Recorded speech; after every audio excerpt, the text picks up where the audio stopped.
¿Escuchó esto? La buena noticia quiero transmitirles que algo tenemos, porque todos quieren vincularse con nosotros. Algo lindo tenemos. Tenemos que ir matando ese enano incumplidor que hemos acumulado durante décadas, matarlo definitivamente. Marca de radio. Algo más que comunicación. ¿Mataste al enano Heller? A mí me preocupa quién es el asesino, ¿no? ¿Qué enano? Porque ahí da para... ¿Viste? Está el enano. Pero bueno. Son fallidos, son actos fallidos. Sí, además fallidos. No tiene... Pero hablando de delitos fallidos... No tiene charm, digámoslo. O clase. Sí, porque viste que hay las palabras que pertenecen a los distintos espacios y esto remite obviamente al enano fascista. Por eso, enano incumplidor. Claro, no puede competir el enano fascista con el enano incumplidor, o sea, no puede ser tan... Pero querés tan berreta. Espera. Pero déjame que te lea una cosa que dijo ayer el ministro Duhovne. Sí. Es un error de algunos economistas llamar atraso cambiario a la baja del dólar desde el punto más depreciado de la serie. Tratar de sostener ese tipo de cambio sobrevaluado generaría más inflación y más pobreza. Parece, ¿quién lo sobrevaluó? ¿Vos te das cuenta de lo que está diciendo? Es decir, está explicando que ahora lo están atrasando desprofeso por un tema electoral, que todo el mundo está tan deschavado el juego que no requiere ningún análisis, pero aprovecha para decir que en realidad ese tipo de cambio alto sirvió para generar más inflación y más pobreza. Habría que buscar cómo explicaron cuando en octubre del año pasado se fueron a los 40 y pico de mango que está ahora, que sigue estando. Entonces, ¿cuánto estaba sobrevaluado en ese momento el tipo de cambio? ¿Cuánta pobreza y cuánta inflación generó? ¿Cuántas veces dijimos nosotros acá que efectivamente esta economía atada al tipo de cambio, que todo estaba en dólares, que si el dólar estaba altísimo, entonces el trigo estaba alto, la harina estaba alto, el pan estaba alto, los fideos estaban altos, etcétera, etcétera? Entonces, no tienen ni siquiera en cuenta sus propios dichos. Pero después, quiero decir que tengo en las manos, para los que no lo ven, el diario La Nación. Estoy leyendo del diario La Nación, textuales. De hoy. Sí. Pero después, estamos en la semana de la independencia, ¿no? Uno puede vincular independencia con soberanía. Leo. Informe del Fondo Monetario con la aprobación del crédito, el tramo del crédito que liberaron ayer. Pero además, el fondo señala que el gobierno argentino pidió permiso para una ampliación del gasto social que actualmente lo puede llevar a 0,3 del déficit, según el acuerdo sellado con el organismo. Pidió permiso. Y si querés otra, que es genial, fíjate, cuando uno habla de posverdad y habla de noticias falsas y de cómo se trastoca la realidad, prestale atención a esto. Esto está en la declaración del fondo, en el informe que el fondo da. Las autoridades argentinas también han solicitado al fondo que respalde una ampliación del tope mínimo del gasto social a fin de incluir programas de asistencia focalizados en adultos, etcétera, etcétera. Y a continuación dice, las autoridades han solicitado al fondo, fíjate, escucha, presta atención porque no tiene desperdicio esto. Las autoridades han solicitado al fondo que apoye el aumento de la meta del balance primario correspondiente a fines de septiembre como una señal de su prioridad para garantizar la relación deuda-PBI. Traducido, está diciendo que el gobierno argentino le pidió al fondo que el fondo le pida o le permita tener un superávit fiscal primario mayor que el que le había pedido hasta ahora.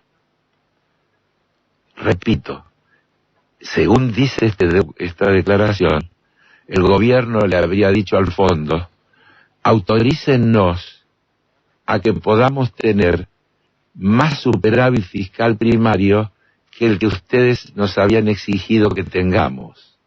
Es decir, ¿qué quiero decir? No es que el fondo le aumentó la exigencia, lo disfrazan diciendo que la Argentina le pidió que le pidan más. Es de terror. Y es de terror. Cuando uno piensa a propósito del área que estás abordando... Pero se entendió esto, lo que dije, porque si no lo repito, pero es que terrible. lo quiero ligar justamente con eso que decís, y vamos al primer corte. Cuando el establishment y su aparato mediático ponen el grito en el cielo, cuando algún candidato opositor habla de intervención en el mercado de cambios, claro, ¿cuánta más intervención acaso que a la que este propio gobierno propende? Pero además lo está intervención diciendo con toda claridad. Lo que pasa es que el asunto es intervención a favor de los intereses de quién. Te veo con muchas cifras y que te pido cuidado. No, pero sí, con el cuidado del caso. ¿Seguimos en la ruta anterior, en este bloque? Porque vos viste que el gobierno hizo mucha difusión, y fueron títulos de primera página de los grandes medios, sobre el sobrecumplimiento de las metas fiscales y el superávit fiscal del primer semestre. Ajá, o sea que le fue mejor que lo que ellos pautaban. Bien. El asunto es ver de qué se trata. Ellos anuncian que tuvieron un primer semestre de resultado fiscal primario positivo. Quiere decir que los que es primario. Primarios son ingresos versus gastos sin contar los intereses. Okay. Entonces, aunque, a ver si lo podemos explicar. La inflación del periodo 54%. Periodo interanual. Sí. Los gastos 33,8. Sí. Los ingresos 48,2. Es decir, ¿qué quiere decir esto? Los ingresos cayeron frente a la inflación por menor actividad económica, pero los gastos cayeron aún mucho más que los ingresos por vía del ajuste. Okay. Y eso es lo que te da el superávit primario. Quedó clarísimo. Entonces, ese superávit primario pasó de haber sido negativo en el primer semestre del 2018 a positivo, con una mejora, perdón por el número, de 136.000 millones de pesos. Mejoró el resultado fiscal primario en el primer semestre. ¿Eso significaría que le sobra al Tesoro esa cifra? No, pasó de negativo, que tenía a positivo, el positivo yo creo que 36.000, pero digamos, la diferencia son 136.000. ¿Y? Pero es aquí que el dato que no dicen o que lo ponen chiquitito, es que en el mismo periodo, acordate, mejoraron 136 millones el resultado primario, pero los intereses en el mismo periodo crecieron 172.000 millones. Nada menos que el 118% crecieron los intereses. Con lo cual, el resultado final, el que importa, el déficit financiero, de todo lo que hay que pagar, por el interés de pagarlo, el blanco sobre en realidad aumentó un 14%.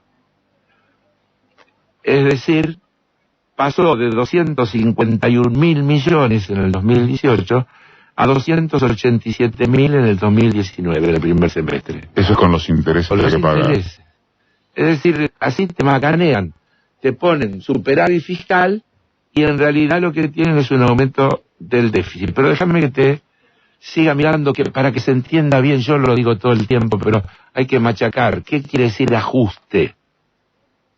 Dijimos que la inflación fue 54. En el último año. Los gastos de salarios aumentaron 32,9. Jubilaciones 34,9. Es decir, ahí tenés la diferencia entre la inflación y los salarios y la jubilación. ¿Cuánto perdieron los trabajadores registrados y cuánto perdieron los jubilados en relación a lo que le aumentaron las cosas? Los gastos del PAMI solo aumentaron 24,9. Contra el 54. Contra el 54. Bueno, y puedo seguir, pero después me metí un poquito, y termino si querés con esto de los números, con los números de la provincia. Yo no tengo nada en contra de los números. No, ya sé, no que se entienda, pero te voy a dar un dato concreto, claro. Porque uno piensa que es la nación, pero tomamos la provincia más grande. Uh-huh. Porque para mejorar la situación fiscal, el gobierno nacional también dejó de hacer menos transferencias a las provincias. Por ejemplo, por acá lo tenía, que las transferencias a las provincias cayeron,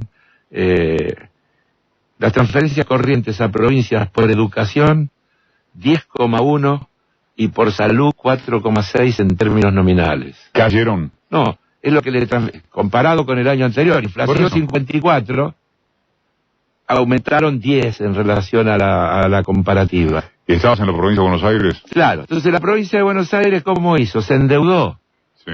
Bien, la provincia de Buenos Aires, por intereses pagados en los años 2007-2015, promedio de intereses pagados de la provincia, 2,9% de los recursos totales. En el primer trimestre del 2019, 6,9%. ¿Me entendiste lo que te dije?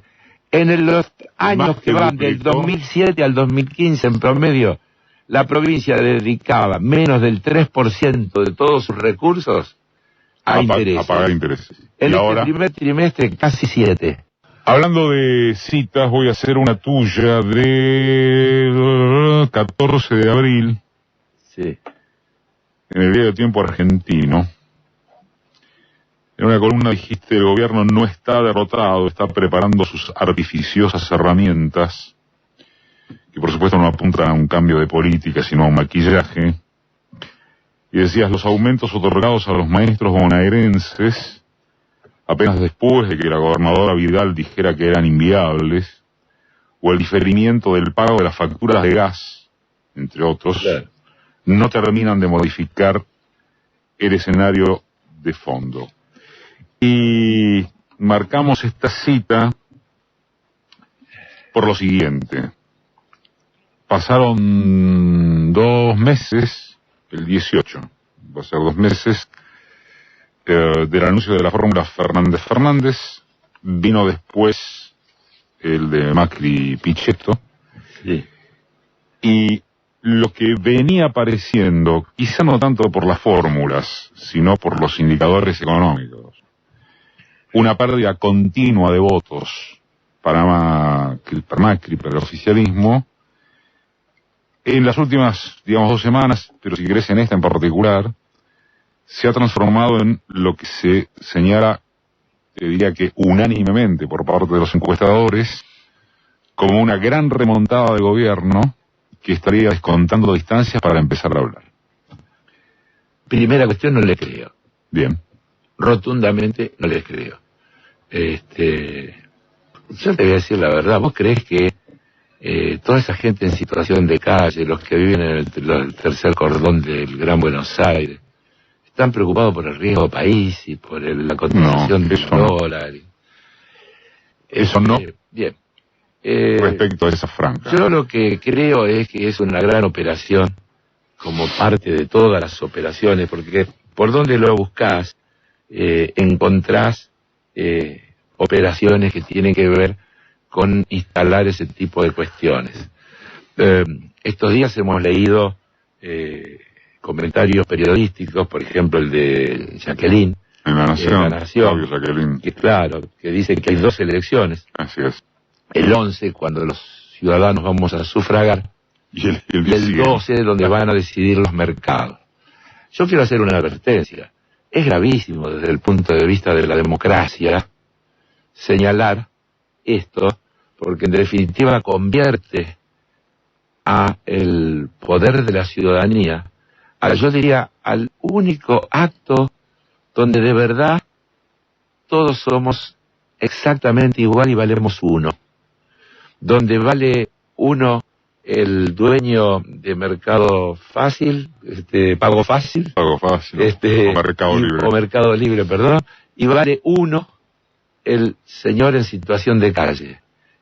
El voto universal, que no hace ninguna diferenciación de clases sociales, edad, sexo, nada.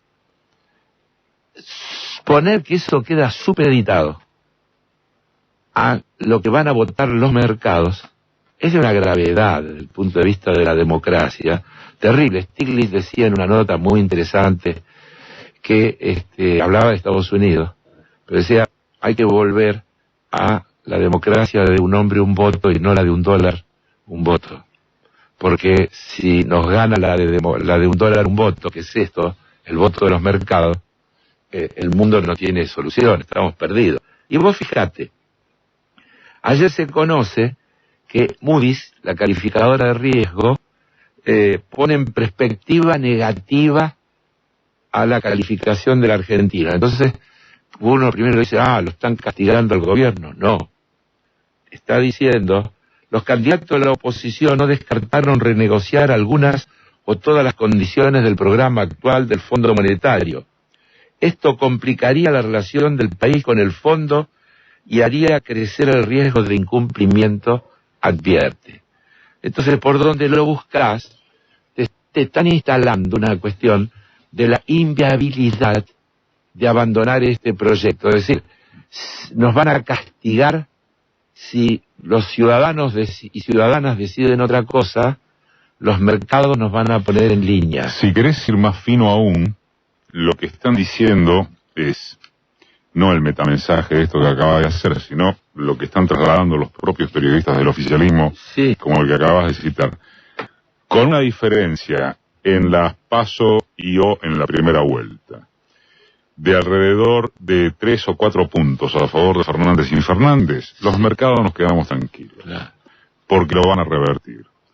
Con una diferencia de entre 4 y 6 puntos, amarillo, empezamos a preocuparnos. Alerta amarillo. Con una diferencia de más de 7 a favor de Fernández y Fernández, si te viste, no me acuerdo, no, vamos a rojo, y rojo. Si es 10, irreversible. Irreversible, y vamos a tirar el dólar a donde corresponda. Es más grave aún, dialécticamente, porque te está marcando con la misma línea, es en la misma línea.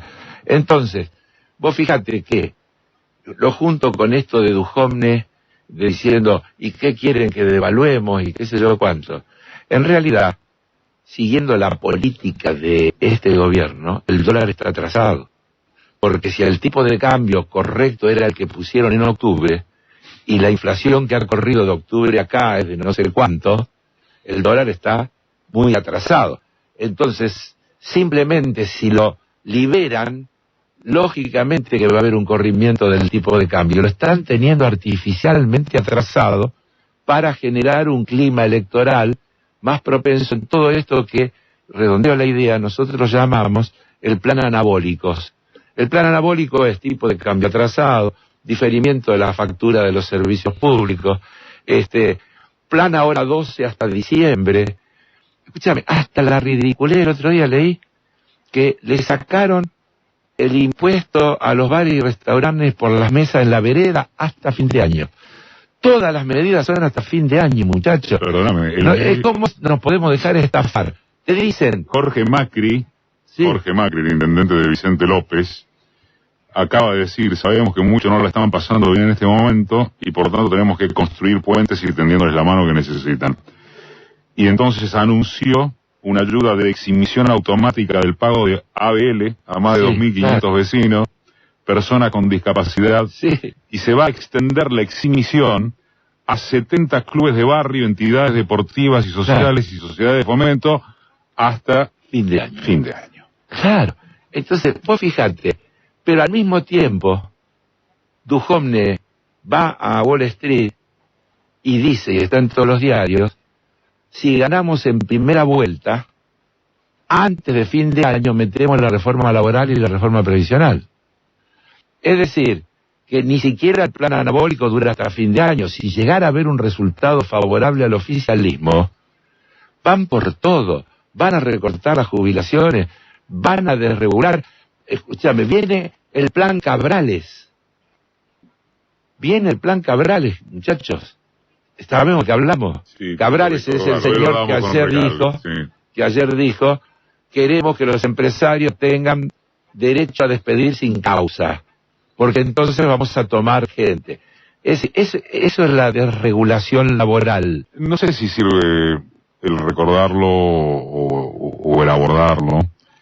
Pero lo dijo el de la Cámara de la Industria también. Los dos dijeron lo mismo. Los dos, de la construcción. Pero no, lo que te iba a decir es, sí, para ir cerrando, si hay antecedentes de haber avisado tanto, porque lo más cercano que uno recuerda fue en el Menemato. Sí. Hacia 1992-93, Menem había dicho, creo que el voto licuadora, pero antes de eso, Menem había dicho, si yo decía lo que iba a hacer, sí, de ninguna manera me iban a votar. En el 95, cuando Menem gana, y gana bien, contra Bordón Álvarez. Eso gana bien, explicado. Ganaba bien. Gana por una buena diferencia. Bueno, gana por una buena diferencia. Sí. Bueno, y ganó legítimamente, no hubo impugnación. Pero digo, cuando pasa eso, es el voto licuadora y el temor de la gente que estaba endeudada a las manos de perder eso. Y entonces si uno busca antecedentes y anclas ahí, dice, bueno, uno no justifica que el voto, pero puede llegar a entenderlo. Y yo después no encuentro nada cercano a aquello en materia de que te hayan avisado tanto lo que te van a hacer después de que los votes. Es cierto. También es cierto que por eso no hablan de economía.